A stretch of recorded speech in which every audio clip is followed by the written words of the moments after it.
Hello everyone, Shroomraver here, and today what I have for you is something a little bit different from what I've been doing recently. It's a post-narration, and this is my first match in Swagilyph's multi-tier Pokemon Showdown tournament. This started a while ago. It's exactly what it says on the tin, hosted by Swagilyph, and you can do any tier you want as long as your opponent agrees to play it with you.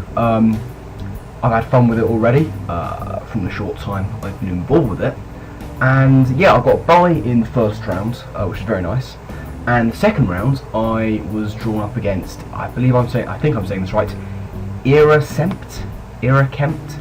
I'm not really sure, but he beat Evil Gamer in the first round, so he knows what he's doing. His links will be in the description. I believe his YouTube channel is more based around Call of Duty. But if that's your thing, go check him out, I urge you to. Swag's description will be in the link as well. Sorry, Swag's link will be in the description. Got that the wrong way around. Anyway, this is my round 2 match, as I say, against Kempt. It's the first time I've ever really made a serious OU team on my own. Because this is a pretty serious looking tournament. Lots, as you can see, both teams there are looking pretty nasty, pretty powerful. Anyway, we're going to get into the game right now, and I predicting him to predict me to lead with Fortress. I think he's going to go with his Talonflame, so I am going to lead with my Landorus. So let's see what happens. So let's say I lead with my Landorus, and he does indeed lead with the Talonflame. I can take any hit here that he's going to throw at me. He's going to switch into T-Tar, which means I have an opportunity to get up my rocks, which is very nice indeed. I'm going to switch out, go into Forest to see what he wants to do, fearing the Ice Beam. He actually has Ice Punch, so that works out well enough for me as well. Here I'm just going to make the obvious play, go for the Volt Switch, but he does see that coming, goes into the Excadrill, which means if he wants to, he can go for a Spin. I do, however, have a nice counter to Excadrill in the form of specially defensive Gyarados. It does have the Intimidate. He does just make an obvious play going for Earthquake. It's early days, not going to be over-predicting too much. But he is not going to want to stay in on a Gyarados, who can potentially hit him with a nasty move. Going to go into the Venusaur. I predict the switch into either that or a Azumarill, go for the Thunder Wave. So that Venusaur is not going to be as much of a problem. But he is going to be able to Mega up as I go into my Thundurus to take a Grass-type move. And I take it, you know, well enough. With the Sandstorm, I'm down to 67%, which is less than ideal. I am just going to go for the Volt Switch here. He goes into his Tyranitar, not Excadrill, which is very nice. I'm going to get a nice little chunk of damage there, and I see an opportunity to Mega up on my Venusaur, and hopefully get a nice chunk of damage off of the T-Tar. Going to go for the Giga Drain, and it takes T-Tar down to 13%, so it's looking really close. He's going to Thunder Wave as well, so both of our Mega Venusaurs are now T-Waved. He's going to withdraw Tyranitar, save it for another day. He goes into the Keldeo, and unfortunately I get paralysed. That could have been a nice dead Keldeo. He's going to go into his T-Tar and actually go down to the rocks, and by the looks of it, that means he doesn't get his Sandstorm up. I get paralysed again, which isn't much of a muchness. He's going to go into his Excadrill. I'm going to go into Landorus, who is a nice little check to Excadrill, but he is going to be able to get the spin off, which means his Talonflame can come in pretty much unhindered now. He does make the switch into his Azumarill as I go for the knockoff, and that's terrifying because he had a Choice Band, and Choice Band Azumarill plays no games. Going to go into Gyarados, who can take pretty much any hit an Azumarill wants to throw at him, especially at -1, but that Play Rough still does a lot. That's without a band and at -1. Predicting to stay in maybe and go for another hit because he can take me out in 2. I go for the Toxic, but Venusaur comes in. Obviously he's going to be able to sponge that really nicely. So I'm going to go into my own Mega Venusaur, and now we have a paralysed Mega Venusaur standoff. He goes for the Sludge Bomb. I'm going to go for what am I going to go for here? I'm going to get paralysed. I'm not going to go for anything, which is unfortunate. I can't stay on Talonflame. I can go into Gyarados, which is very nice. Nice little check there. But he's going to make the play and go for the U-turn, get out of there and get his initiative and go into Azumarill. So I'm going to be able to drop a Toxic on the Azumarill, which is really nice. He's going to get a crit knockoff, get rid of my leftovers, which is unfortunate. Here I am going to predict him to go for the Aqua Jet. I'm going to get out of there, save Gyarados for a last ditch Intimidate.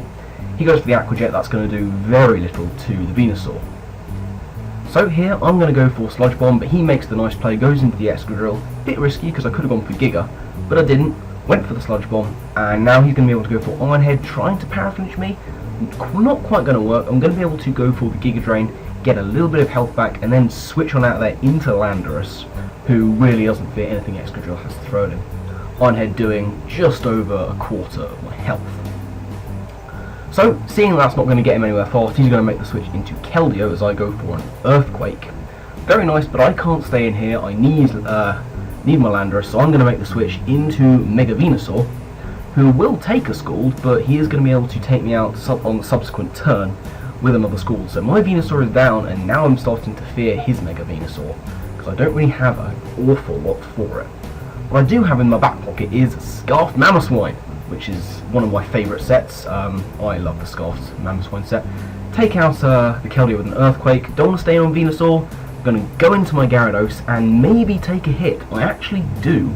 He goes for the Resisted Hidden Power. I live on 1%. Now here I'm going for Waterfall. At this point I'm sacking off my Gyarados because I want a safe switch in.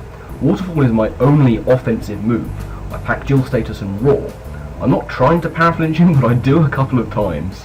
But it's okay for him because he's able to get a Synthesis off on the third try.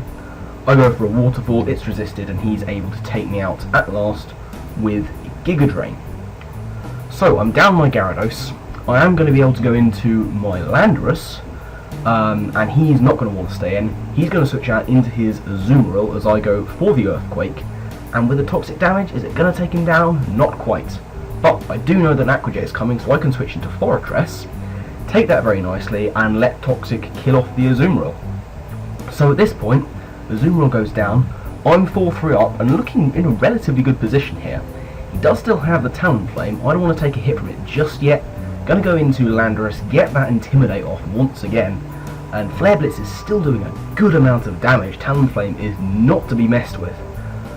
So he's going to make the switch and go into his Venusaur as I just go for Knockoff, do a nice 20% to Venusaur. But once again, I actually do stay in this time. Go for the Earthquake, and he goes for a Giga. It's of course a neutral hit on the ground and flying type. And he might have gone into Talonflame. I had that in the back of my mind, but I thought, no, just go for the Earthquake, take out the Venusaur. So now I'm up 4-2, but this is not something to take for granted. Anything can happen. Gonna go into the Fortress, actually predicting the Brave Bird, but he goes straight for Flare Blitz. I highly doubt the crit mattered. I am physically defensive, but Talonflame is a beast. I do get a lot of nice residual. Going to be able to go into my Thundurus, and here I make a silly play. I over-predict, thinking he's going to switch out into his Excadrill, but he doesn't. He just goes straight for Flare Blitz and takes out Landorus. So, going to go into Mamoswine, go for Stone Edge, and then he does make the switch, goes into the Excadrill, and I'm starting to lose this for myself, because Mamoswine I need to win it. Going to go into Thundurus, predicting the Earthquake, and he does. So now my game plan is get chip damage with Hidden Power Ice, go down to the Rock Slide, and now what I need to do is hit 2 Icicle Crashes in a row.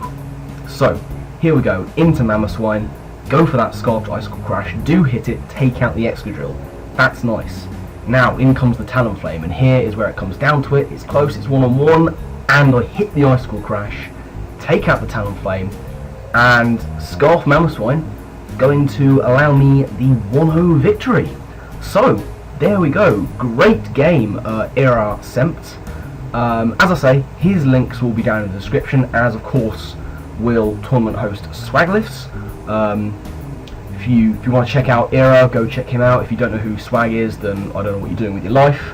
But if you're watching my stuff and you don't know who Swagilyph is, I absolutely urge you to check him out, because he's awesome. We all know it. As I say, that's going to be it from me. Hopefully there'll be a few more of these if I manage to progress in the tournament. They won't of course all be OU, it being a multi-tier tournament. But yes, I hope for there to be a few more of these as the tournament continues. So that's going to be it from me from this video, and I guess with that I'll see you all later, guys. Laters.